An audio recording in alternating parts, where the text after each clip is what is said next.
আসসালামু আলাইকুম গাইজ।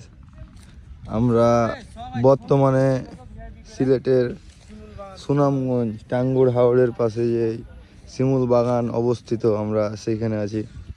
এখানে শত হাজারের ওপরে শিমুল গাছ রয়েছে, যেদিকে তাকাবেন সেদিকে শিমুল গাছ।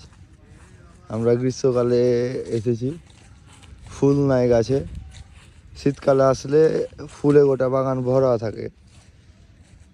তারপরেও কিছু করার নাই, যেদিকে যাইমু সেদিকে শিমুল ফুলের গাছ।